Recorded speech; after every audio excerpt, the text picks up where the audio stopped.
Fellas, you know Degree Cool Rush deodorant, right? Well, last year they changed the formula, and guys were mad about it. One dude even started a petition. So guess what? Degree heard us, admitted they messed up, and brought the original Cool Rush scent back exactly how it was. And it's in Walmart, Target, and other stores now for under $4. So grab some and remember why its cool, crisp, and fresh scent made it the #1 men's antiperspirant for the last decade. Degree Cool Rush is back, and it smells like victory for all of us. This is Let the Record Show, using common sense. Now, here are your hosts, Judge Richard Weinberg and Chairman Jesse Garcia.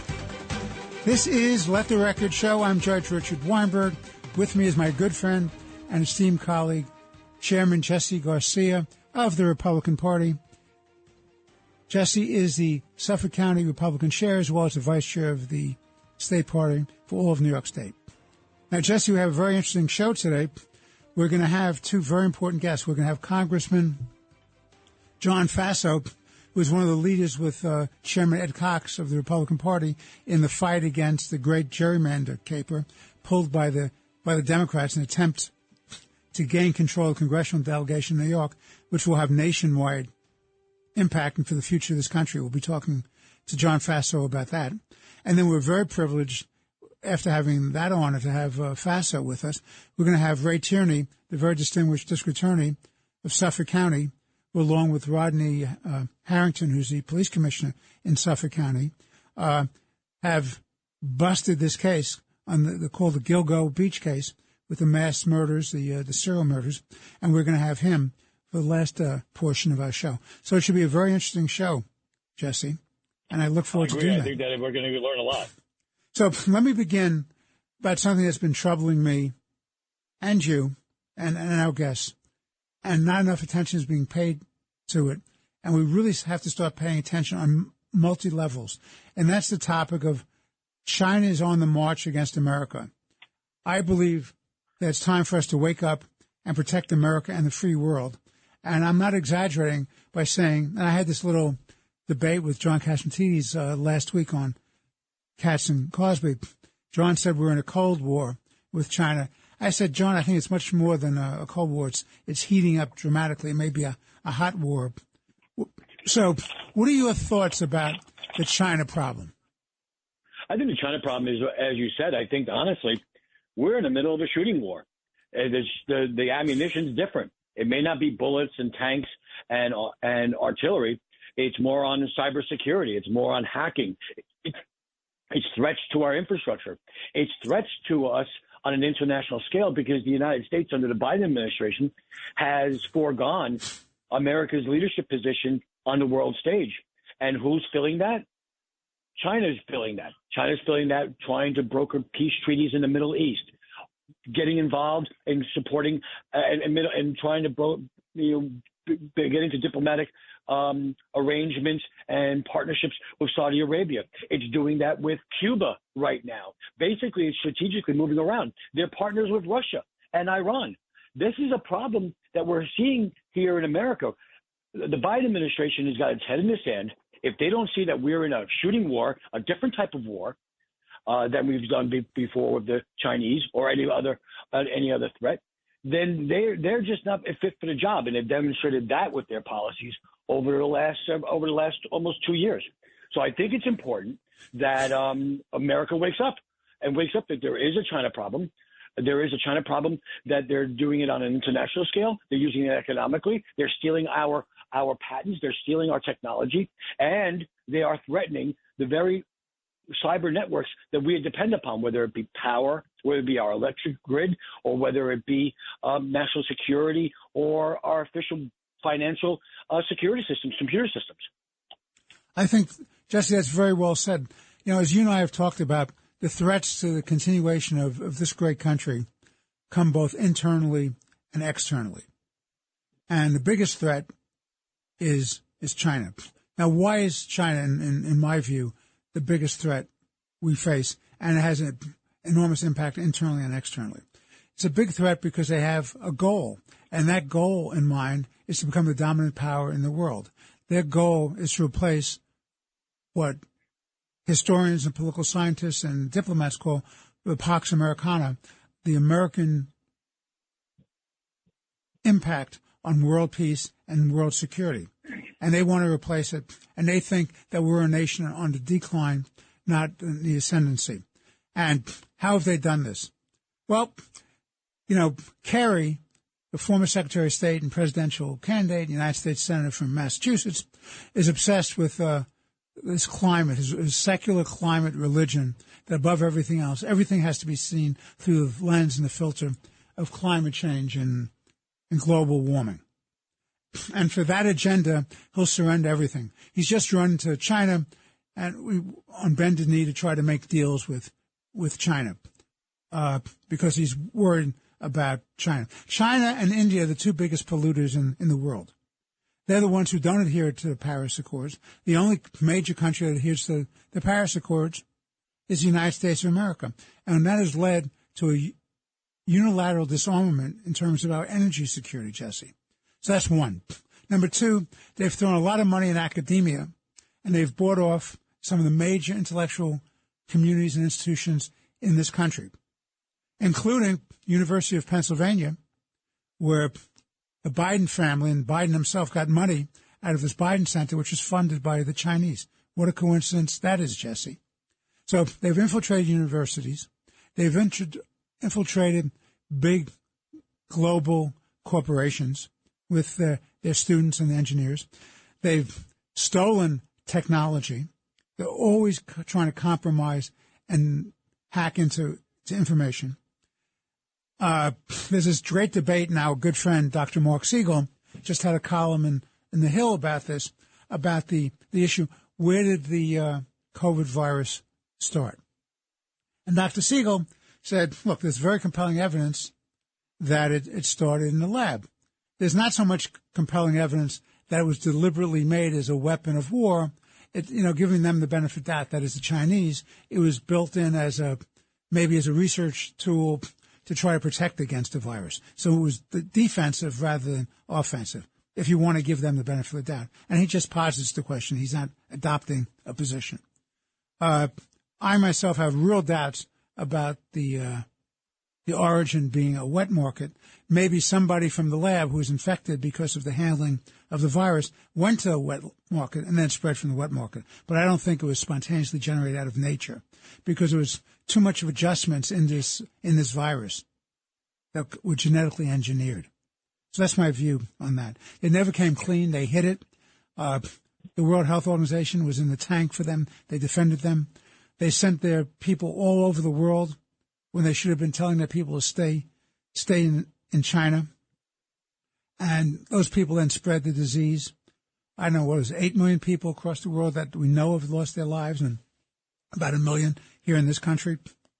We know there's a fentanyl war against the United States where we've lost 100,000 plus people in the last year, and the numbers seem to be, Jesse, about 10,000 a month now.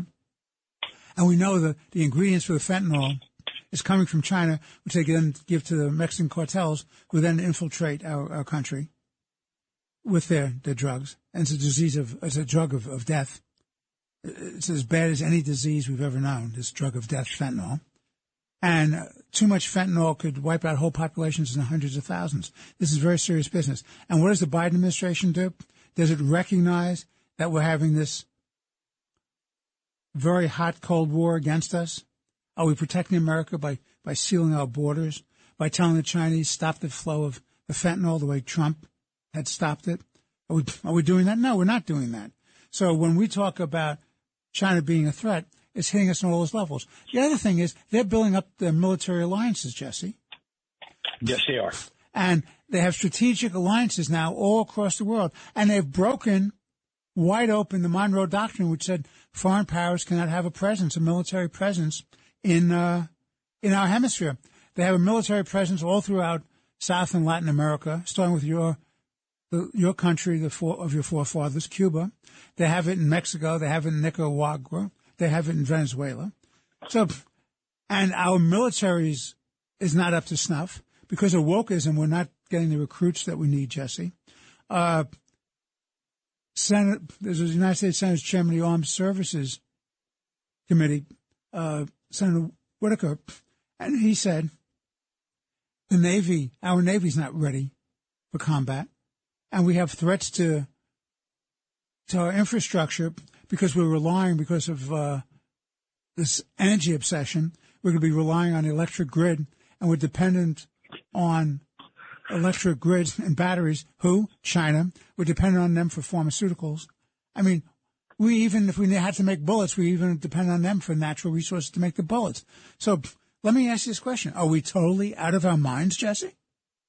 I think that if you are in Washington and you're a Democrat, you are out of your mind. I think that if you're a Democrat in one of our urban cities that embraces this wokeism and buries their head in the sand, yes, we're in trouble.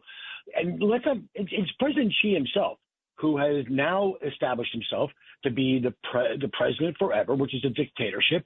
And he has said very plainly, they want to be the single superpower, the great superpower by 2049, which is the centennial of China's communist revolution. I mean, there has been publications about this. There have been pronouncements about this. It's in the Chinese literature, published and sanctioned by organizations of the People's Liberation Army all over the last 50 years and just now. This is nothing new. We've seen this coming, and our appeasement or our approach of not engaging has placed the United States and placed democracies across the world at a disadvantage. You were right when you said about the Monroe Doctrine being violated. What about the domestic territory of the United States being violated? We are allowing those corporations with ties to the Chinese government to buy up swaths of land, huge swaths, thousands of acres within the breadbasket of this country. We allow a surveillance balloon to traverse itself across the United States over, ironically, U.S. military nuclear silos, military installations, and do nothing to it. We just sit back, and then when mounting public pressure comes up, we shoot it over the Atlantic, and then we try to cover it up and said they really got nothing. I think that this is just our head in the sand, and I think that the Biden administration is over its head. They don't know what or how to approach China. Whether you like him, don't like him, you miss his mean tweets or whatnot, at least President Trump had a clear and definite path. It was confronting China and America's enemies with force. It was with strength and a position and leverage of power. Whether it meant some short-term pain when we were instilling tariffs and getting into it and engaging China in a trade war to protect American technology, American interests, to try and reduce the trade deficit between the two countries, that was one tactic. Sealing the border, as you said, building a wall, using the laws and the regulations of the United States, empowering the Border Patrol to close off the southern border. And what did that do? It wasn't just for illegal immigration. That was one component of it. As we've come to find out now, President Trump is really one of the first presidents to tackle on human trafficking and allow the spread of fentanyl into our streets that is killing our kids. Those are policies that confront this Chinese threat straight up. It was meeting the bully in the bar, in the yard, in the schoolyard, and confronting them. Now, we didn't get into a shooting war with them. China engaged in what they were going to engage in, but we did not see its massive, progressive, rapid expansion into, as we said, Venezuela, Mexico, Cuba, Nicaragua, Iran, Russia, the Middle East, and Saudi Arabia. The Ukraine, we hadn't seen that because we were confronting them face to face. We were confronting them with the tools we had. And by the way, Jesse, mention again, and Biden's withdrawal from Afghanistan gave one of the most important military bases on China's edge to them with, I don't know, a couple of $100 billion worth of armaments and yes, a secure facility. And now it's being used against us for expanding the influence of China in the Middle East, which is an oil supply. And we were the dominant power with our Arab allies and with Israel in the Middle East, and now we're marginalized again. So everywhere you turn, you see mistake after mistake after mistake made by Biden and Obama before him, and Kerry carrying the water for this ridiculous policy. We have to take a break now, Jesse. This is Let the Record Show with Chairman Jesse Garcia of the Republican Party. I'm Judge Richard Weinberg. When we come back, we're going to have Congressman John Faso, who's going to be talking to us about a very important case that's in the New York courts now. It has to do with legislative redistricting of the congressional seats. I call it the great gerrymander caper. Stay tuned. We'll be back in a few moments. Let the Record Show is on the air.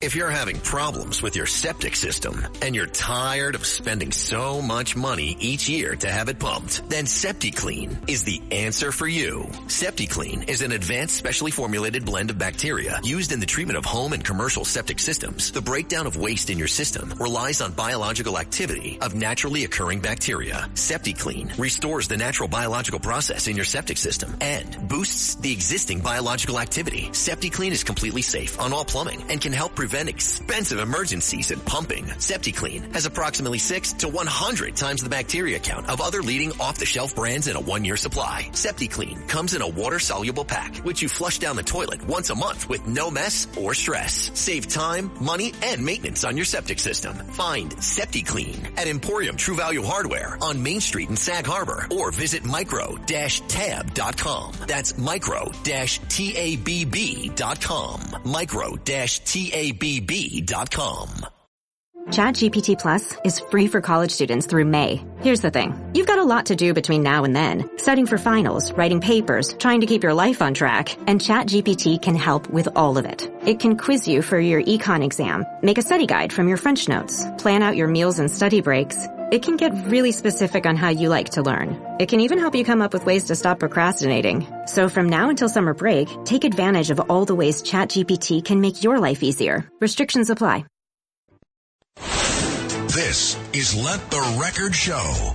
Now, here are your hosts, Judge Richard Weinberg and Suffolk County Republican Committee Chairman Jesse Garcia. All right, welcome back. This is Let the Record Show with Chairman Jesse Garcia of the Republican Party.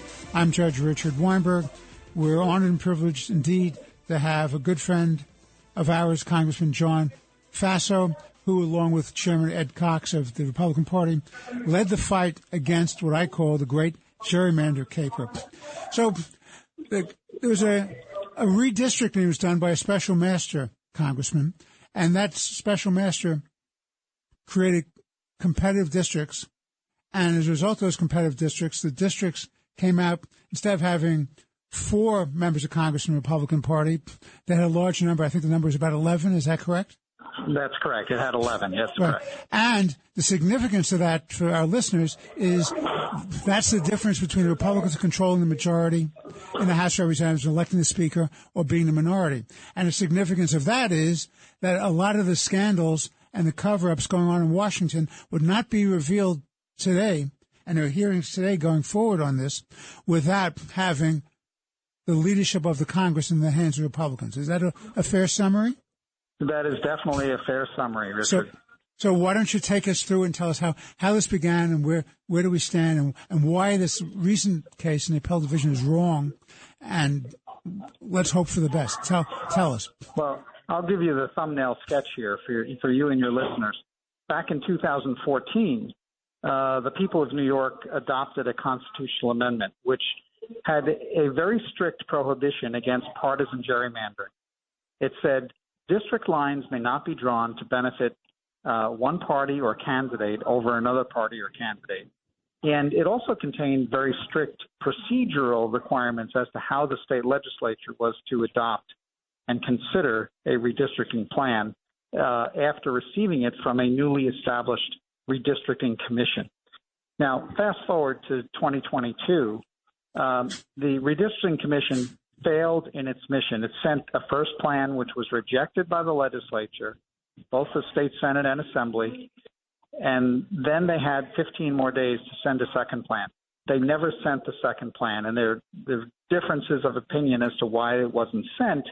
But regardless, the legislature then, upon the failure of the redistricting commission to send that second plan, adopted an extreme partisan gerrymander, and it would have, as you mentioned, would have likely elected 4 Republicans out of 26 in the state delegation, and that was obviously something that Republicans felt very strongly about.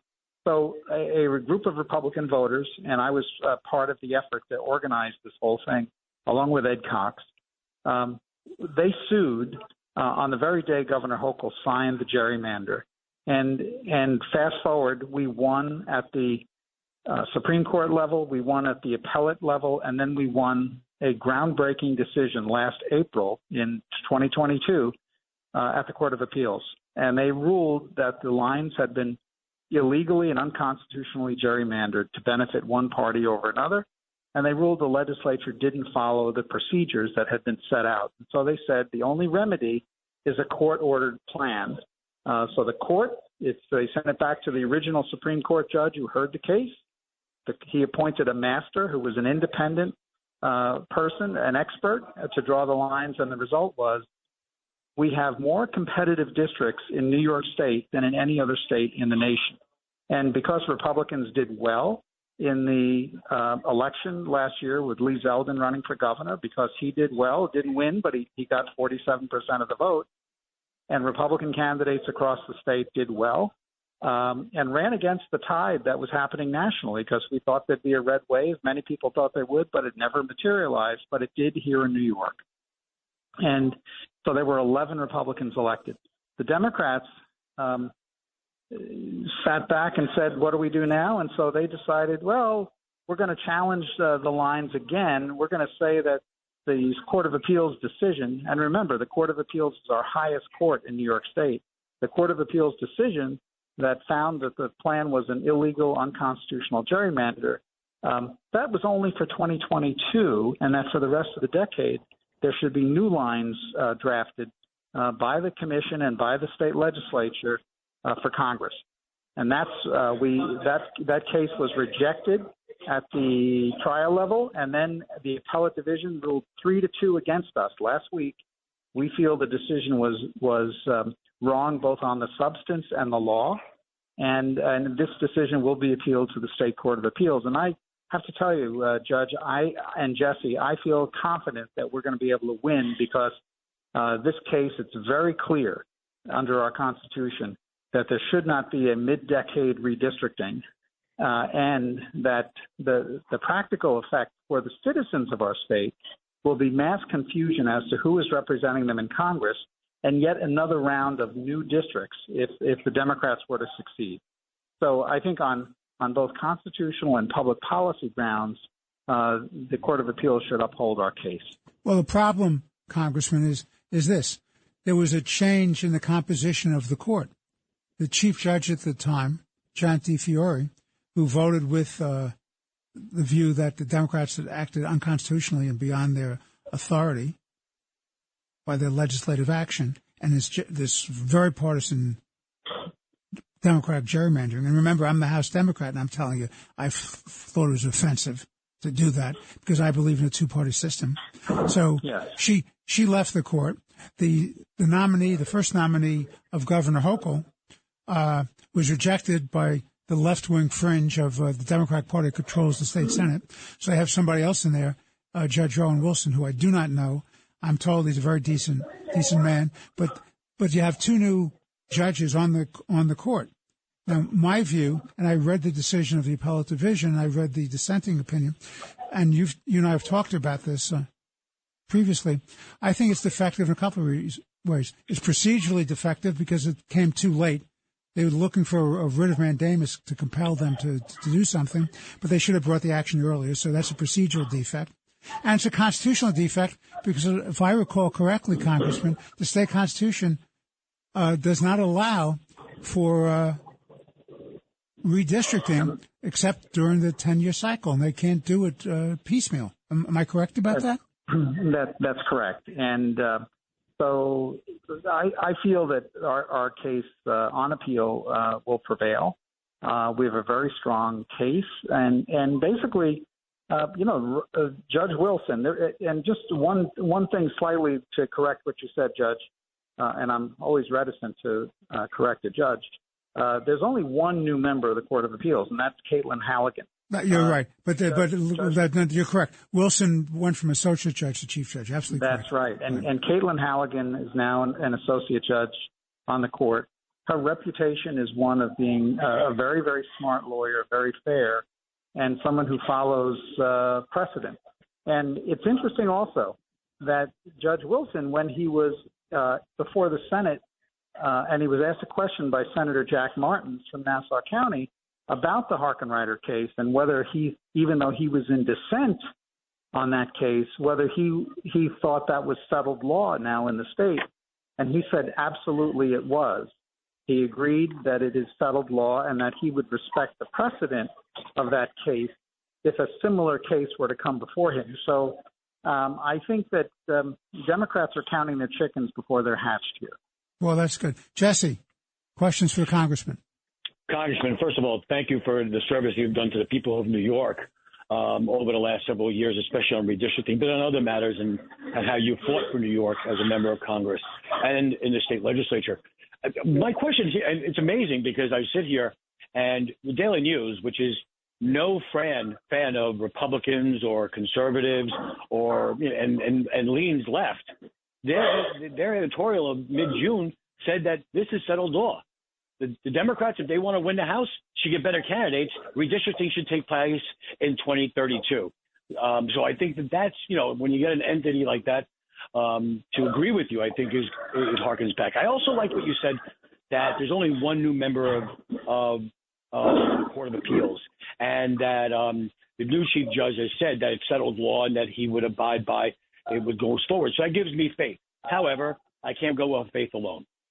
Because redistricting and the Congress and the Constitution, the U.S. Constitution says that every 10 years the lines will be redrawn based on population. If for some reason politics or whatnot or bad judgment comes into play here with this decision before the Court of Appeals, is there a way to take this case to federal court to enforce the Constitution where it says that lines will be drawn every 10 years, despite the fact that, that's a responsibility that states' rights? Well, Jesse, that's a very good question. The answer is I don't think there is a federal claim here because the state, this action was decided strictly on state constitutional grounds. And I would point out that in North Carolina and Pennsylvania, in the last decade, the state courts on state constitutional grounds ordered mid-decade redistrictings for Congress in those states, and appeals to get that reconsidered in the U.S. Supreme Court were not considered. They were rejected. So I don't think that we'll see because this case was decided strictly on state constitutional grounds, I don't think we're going to see a successful ability to bring a federal claim in this regard. Yeah, unfortunately, I agree with that. I say unfortunately because I think the right decision here is to leave these lines in place throughout this decade, and the next census, you'll start the process all over again. Congressman, I want to thank you very much for coming on Let the Record Show with Chairman Garcia and myself. It's very instructive. We wish you well in this fight. As I started the conversation with you, and Jesse and I started the conversation with you, a lot is at stake here. It's not just a few seats in the House of Representatives. It's the control of the House of Representatives and where they have checks and balances going on to make sure that legislative investigation and oversight goes forward and that we do not have any cover-ups of governmental action or failure to act by this administration or any other administration. So a lot is at stake here, and it's very important that the lines stay the way they are, and these Congress people run again on the lines that were crafted in a nonpartisan way by the special master. Again, Congressman John Faso, on behalf of the Chairman Garcia and myself, thank you for being on Let the Record Show. Ladies and gentlemen, stay tuned. When we come back, we're having District Attorney Ray Tierney of Suffolk County, who with Police Commissioner Rodney Harrison have broken one of the great cases of the last decade, the Gilgo Beach case, serial murder case. We'll be right back. Stay tuned. This is Let the Record Show. Home means something different to everyone. But with Rocket Mortgage, home can mean even more. It can mean a college education, taming your high-interest debt, even a renovation. We've made it easier than ever to use your home equity. That home you worked so hard for, now it can work hard for you. Call 800-4ROCKET or visit rocket.com to find out more. Rocket Mortgage, LLC, licensed in all 50 states. NMLSconsumeraccess.org, number 3030. Hey guys, have you heard of Goldbelly? It's this amazing site where they ship the most iconic famous foods from restaurants across the country, anywhere, nationwide. I've never found a more perfect gift than food. They ship Chicago deep dish pizza, New York bagels, Maine lobster rolls, and even Ina Garten's famous cakes. So if you're looking for a gift for the food lover in your life, head to goldbelly.com and get 20% off your first order with promo code GIFT. This is Let the Record Show. Now, here are your hosts, Judge Richard Weinberg and Suffolk County Republican Committee Chairman Jesse Garcia. We're back. This is Let the Record Show. I'm Judge Richard Weinberg. With me is my good friend, esteemed colleague, Jesse Garcia. Jesse is the chair of the Suffolk County Republican Party as well as the vice chair of the state Republican Party. And we are so happy to have District Attorney Ray Tierney of Suffolk County back with us on the show. Ray has been with us a number of times. He's a great district attorney. He's a wonderful public servant. He's a good friend to the people of Suffolk and to the state. And he has been making headlines. He's been all over the news. And I can't say how delighted we are to have him on the Let the Record Show. So to begin, Mr. District Attorney, there was a case, which, by the way, until I bought a house out in Suffolk County, I really didn't know very much about it. I didn't pay attention to. It's called the Gilgo Beach case. It was about a series of murders that took place. And as I've learned, there were documentaries on this, and people periodically looked at it. And one of the things I remember when you were running for district attorney is that you said as follows: one of the top priorities you had was to go after this case, investigate it, and get answers. And what I was very impressed by, you said that you've honored that commitment to go out and do your job and hopefully solve this and resolve this. And I know there's more work being done.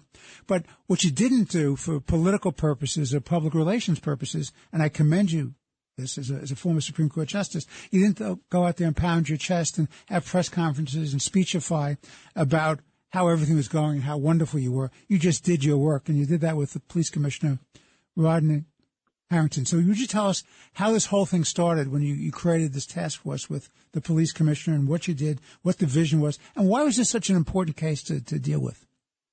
Sure. I mean, I think, when I was running, this was a case that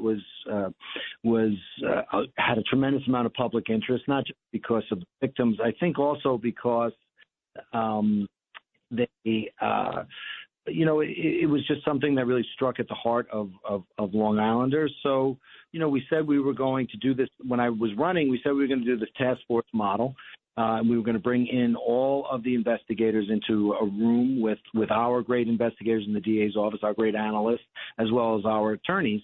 And we were going to give the case the best shot that we could of solving it. And so we took office in January. I think Rodney Harrison took office a little bit before me. He was of like mind with regard to task force, so that there was no problems there. And we put together this task force. It consisted of myself, my office, I should say, the Suffolk County PD, Suffolk County Sheriff's Office, State Police, and the FBI. And our first meeting was February of 2022. And, we were working, hand in glove with each other, working in the same room. So, we were really able to a lot of ground, look at a lot of stuff. And fortunately, by March 14th of 2022, 6 weeks later, we had our, first lead with I should say we had the first time that this defendant was named a suspect in the Gilgo Beach case, and from there it was just a lot of hard work, a lot of frenzied activity, a lot of great collaboration with our partners, and it culminated the indictment the other day. Well, it seemed to me what you did very well is you said you were going to have a task force, but you kept the work quiet. You didn't leak. There was no leaks coming out from any of the law enforcement agencies or from your office. You worked hard. You did old-fashioned policing. You were blessed with the new DNA technology, but yet you kept working.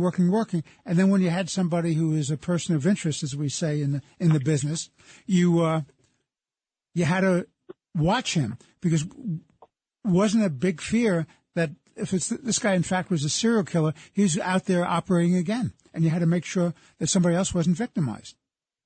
Yeah, that was the delicate balance. So when we envisioned the task force model, we said we were going to do it through the grand jury, and the grand jury is a great way of doing it because no one knows. Grand jury is secret. It would be against the law for anyone to disclose grand jury material. So we can do it secret. We sort of kept our developments out of the news. We maintained the investigative integrity and kept it secret. We knew, or we had a strong suspicion that the person who committed these crimes would be trying to monitor our progress through the media. So we purposefully tried to seem as bland as possible, that really he would get the sense that he had nothing to worry about. That's easy in the beginning because you need to develop this evidence. But as you develop that evidence and you get closer and closer, then it becomes more difficult because now we had to go through we associated 7 different burner phones with him. So by the end of the investigation now, we're caught up to him. We know about his activities. So we're worried about public safety. We're worried about leaks, but we still have to put the case together. So that's a delicate balance. And, last Thursday, we realized, we just need to do this now. And that's what we did. And fortunately, I think we were pretty successful. Well, what I thought was interesting is when the arrest was made, they got him in Manhattan. And I've read that there were 6 law enforcement officers who surrounded him in a public street. And you didn't go after him at either at his place of business or more particularly at his house. And now I've read that he had hundreds of guns in the premises. I mean, what was that about? So, obviously, when you do an investigation of this nature with all these great investigators and this great collaboration, you learn a lot. One of the things we learned even prior to the takedown was that he had 92 separate permits to possess 92 separate handguns. We know that in New York State, you don't need a permit to possess a long gun, a rifle or a shotgun. So we knew that he was going to have at least probably 92 weapons at his house. So we said we did not, we did not want to arrest him at his house for obvious reasons. Moreover, we didn't even want to arrest him, at his business. We wanted to arrest him out on the street where we figured we could control things a little easier. And so where does he, without giving away important confidential information, jeopardizing your future investigation, where does this case go now? You have 3 counts. Oh, I'm sorry. You have what? 6 counts on 3 different victims. What happens now? So now the case has been indicted, and it's been given a court date of August 1st. We may have a bail hearing on that date. We may, I don't know. We'll see. We'll be prepared to go ahead with that bail hearing, and we just prepare the case for trial. We continue to investigate this case. Previously we had been doing it in secret through the grand jury, and to try to maintain that secrecy, there's certain things that you don't do because you're afraid of getting detected. Obviously, we've been detected, so we don't need to worry about that. So we're going to broaden our investigation. We're going to investigate, but while we're to continue to investigate, we're also going to prepare the case for trial, and we're going to broaden our investigation into other aspects of, the Gilgo investigation. Okay. Let me ask you 2 questions. If you can comment, I'd appreciate it. If you can't, Jesse and I will understand. Number one, there were allegations that there was some sort of cover-up by previous regimes, whether in the DA's office or the police department out in Suffolk County. I'm a firm believer people should make allegations unless they're substantiated. Have you looked at that? Is that a matter of concern to you? Sure. I mean, actually, that was something that was looked at a long time ago by the U.S. Attorney's Office. It's not that I don't think. There were no allegations, or there were no credible allegations of any kind of a cover-up. So, I can unequivocally state that there was never a cover-up. Okay. And secondly, are there other people of interest in this matter, or are you looking at this as a sole actor? So, one of the good things about, doing things through the grand jury and keeping your investigations confidential is that targets and do not see you coming. So we're going to maintain the confidentiality of our investigation. I can tell you that with regard to the commission of these 3 charged crimes, we don't believe there were any accomplices. Okay. So, Jesse, your turn. There are other topics we want to talk to the district attorney about, and I turn it over to you, Jesse. Sure, Ray. Just to stay with this case, the Gilgo case. Number one, I think that anybody who has ever walked the streets now and since the last 18 months has felt a little safer since you've been on the job. We've seen that in numerous different places and such. But maybe what's interesting about this is, you came to this job saying, we're going to remove politics. We're going to remove a politician and put a professional prosecutor there. And no more can we demonstrate that than in this case. It's been written, and I've been seeing some of the stories where you basically stripped down this case and started at zero. Your task force just started from the ground floor.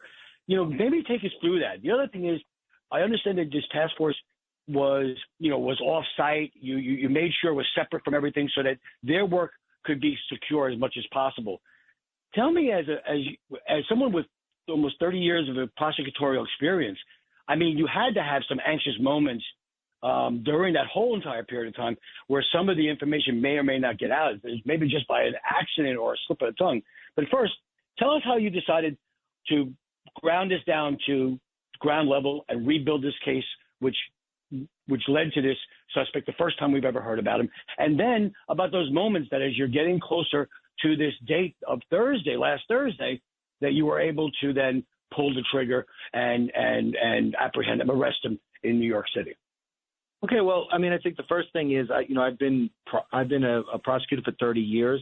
On the state and federal level, I've done a lot of different cases, MS-13 cases, political corruption cases, Norte Valle, Colombian drug cartel cases, and I've done cold cases. And I think the way you do cold cases is there's a reason why a case is cold, and that is because it's difficult, first off, and that you need to look at the old evidence in maybe a different way, and then you need to develop new evidence. So the way you do that is you strip it down, but the first thing you do is you don't come in with any misconceptions. You don't come in with any preconceptions. You just come in and you're a blank slate. You look at that evidence, and then you assess that evidence. You see where you can get additional evidence, and then you just basically allow yourself to follow the evidence along and take the path where the evidence takes you. So obviously that's easier said than done, but it helps when you have such great partners and you have such great partners working in collaboration with one another. I think the real important thing is with the attorneys, information is a lifeblood to an investigation, and in today's digital world, the only way you get information is through subpoenas and search warrants, and that's where our office comes in. So we couldn't have a situation where the investigators are working in one room, in one office, and then they call another office, and then 2 weeks later they get together, and then they call my office, and then 4 weeks later we get information back to them. They're working side by side, or at least speaking on a daily basis, so we can get this information in and out and evaluated quickly. And that really, I think, was the key to our success in this case, our ability to work with our partners and to keep an open mind with regard to the investigation. The Suffolk County Homicide Unit has been the gatekeepers of this case, so they had the institutional knowledge, so we could rely on them. We had all the other casework, but then just again working together, just going forward and looking at it in perhaps a different way, but certainly looking at all of that old evidence and then seeing what other evidence we could obtain. Yeah. So let me ask you this question. I'm sorry. Go ahead. You also talked about anxious moments. So I can tell you that every single minute of every single day was an anxious moment from March 14th, 2022, because we really felt good, about things. And every time we looked, we felt better and better. And then as we started to gain, evidence, and then work back and get the burner phones, and then establish, tie fictitious email addresses to the defendant, and then start looking at his Google search, and you're getting now more information. You're having the Suffolk County PD, the FBI surveil the defendant. So one misstep could really result in disaster, unwitting disclosure of the investigation, disaster. I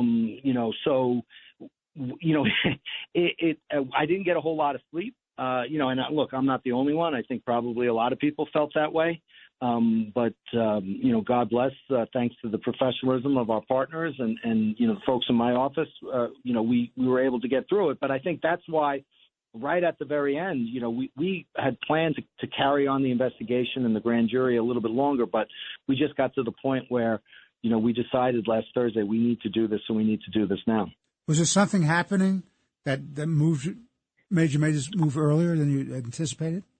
I think in the press conference, you talk about that delicate balance between, the grand jury's, you're obtaining evidence, you're working through the grand jury. That's going well. Then you have the aspect of public safety. Number one, you also have the aspect of, God forbid, this case gets disclosed early. Because, at the time of the arrest, what you want to do is you've been hidden this whole time. So you want to come out, you want to make the arrest, and then you want to simultaneously execute search warrants. And you want to, give yourself the best chance of obtaining evidence through those search warrants. So you're going to want to make sure the investigation stays secret. That public safety consideration and that secrecy consideration at the end outweighed the continuation of the grand jury in secret. So that's why we moved when we moved. Okay. So let me ask you this. Jesse and I have talked about this before with you. I've been very concerned since the dawning of the progressive left in the state legislature, in the Assembly and the Senate.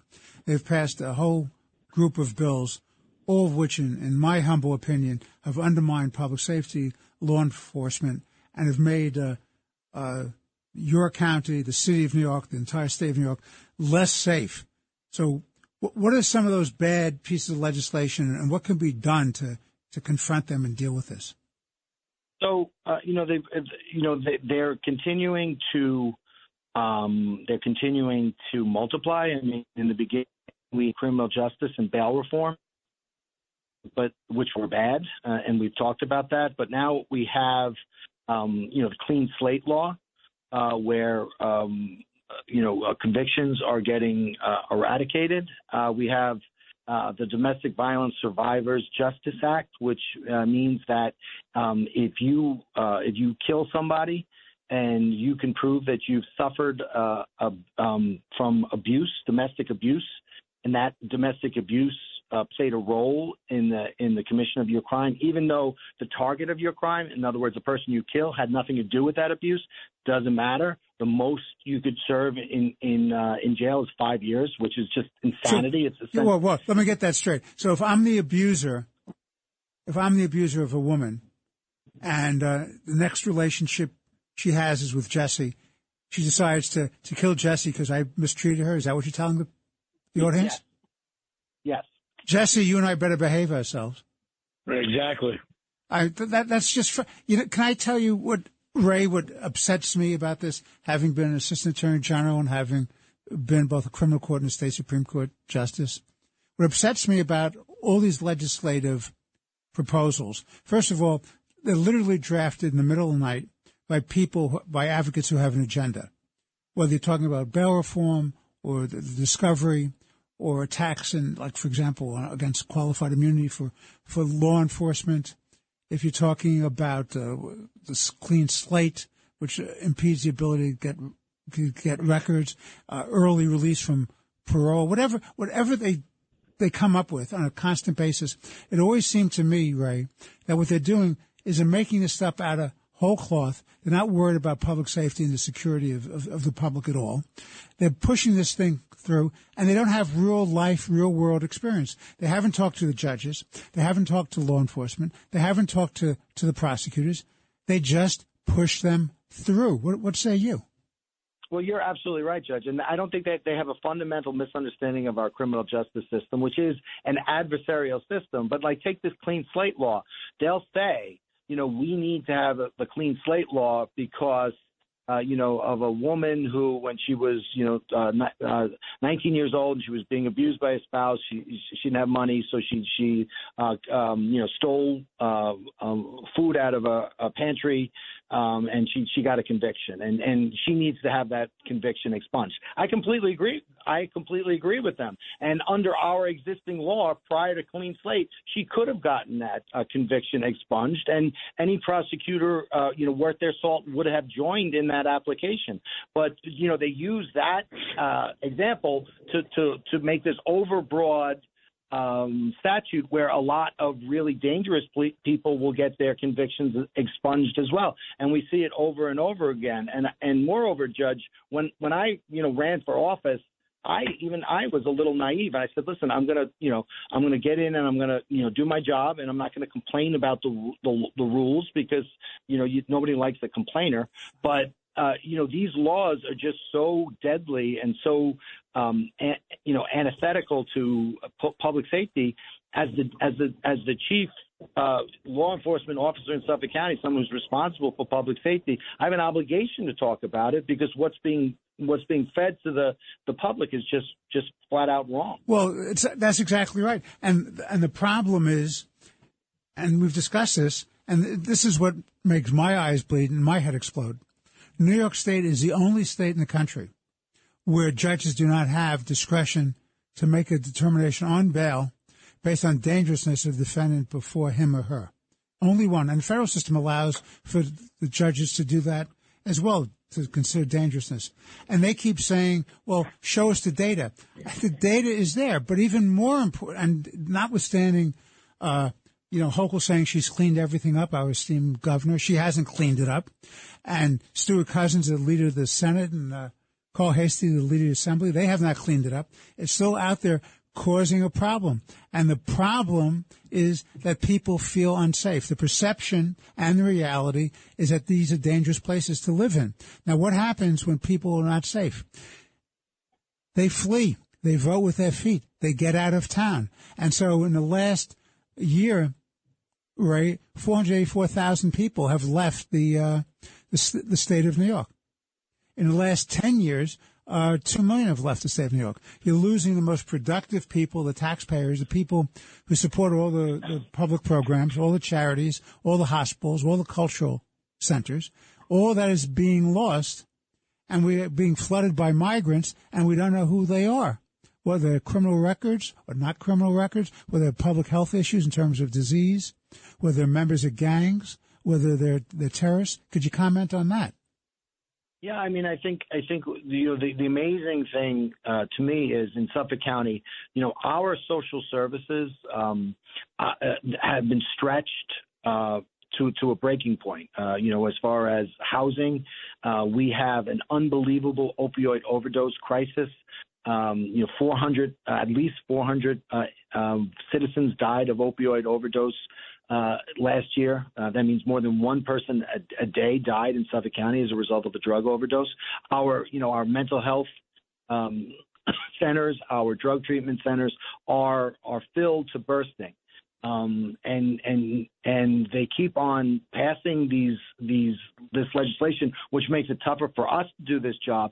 And whatever savings they think they're seeing by not giving these resources to the criminal justice system, we're not seeing those resources being transferred to the social service system. So that system is under collapse. And then in Moss, they're bringing in a whole host of other individuals, and once again, with no money, with no services. So now all of a sudden, all these local communities are just supposed to absorb these folks. It's not fair to people, and it's especially not fair because the vast majority of this burden is being placed on our already underserved communities. So again, everybody pretends, why is this happening? But it's fairly easy to see why. Well, I've just gotten the sign from Kevin, District Attorney Ray Tierney of Suffolk County. I want to commend you for your great work in the Gilgo Beach case. I want to commend you for your great work running a very important district attorney's office in the state of New York and the country. Chairman Jesse Garcia and I are honored and privileged to have had you on the show. We look forward to bringing you back. This episode is brought to you by LinkedIn. Psst, healthcare pros. Word's out, and it's too good to keep quiet. Look, LinkedIn is revolutionizing job hunting, making it possible to search by specialty, shift preference, and salary. Endless scrolling is out. Whether it's a mental health therapist or dental hygienist, finding the perfect role is faster and easier than ever. Head to linkedin.com/healthcare and start your search today. This episode is brought to you by Progressive Insurance. Do you ever find yourself playing the budgeting game? Well, with the Name Your Price tool from Progressive, you can find options that fit your budget and potentially lower your bills. Try it at Progressive.com. Progressive Casualty Insurance Company and Affiliates. Price and coverage match limited by state law. Not available in all states. We're going to be signing off, but with Let the Record Show, inviting our listeners to listen to us again next week. But Jesse, I'm going to give you the last word. Ray, thank you for all of your hard work. And I'm going to tell you, there's a sigh of relief with you being the top prosecutor here and the district attorney. The people of this county feel a lot safer than they did 19 months ago. Thank you so much. Ray, God bless you, and God bless the people of Suffolk County and this great country. Thank you. This is Let the Record Show. If you're having problems with your septic system and you're tired of spending so much money each year to have it pumped, then SeptiClean is the answer for you. SeptiClean is an advanced specially formulated blend of bacteria used in the treatment of home and commercial septic systems. The breakdown of waste in your system relies on biological activity of naturally occurring bacteria. SeptiClean restores the natural biological process in your septic system and boosts the existing biological activity. SeptiClean is completely safe on all plumbing and can help prevent expensive emergencies in pumping. SeptiClean has approximately 6 to 100 times the bacteria count of other leading off-the-shelf brands in a 1-year supply. SeptiClean comes in a water-soluble pack, which you flush down the toilet once a month with no mess or stress. Save time, money, and maintenance on your septic system. Find SeptiClean at Emporium True Value Hardware on Main Street in Sag Harbor or visit micro-tab.com. That's micro-tabb.com. Micro-tabb.com.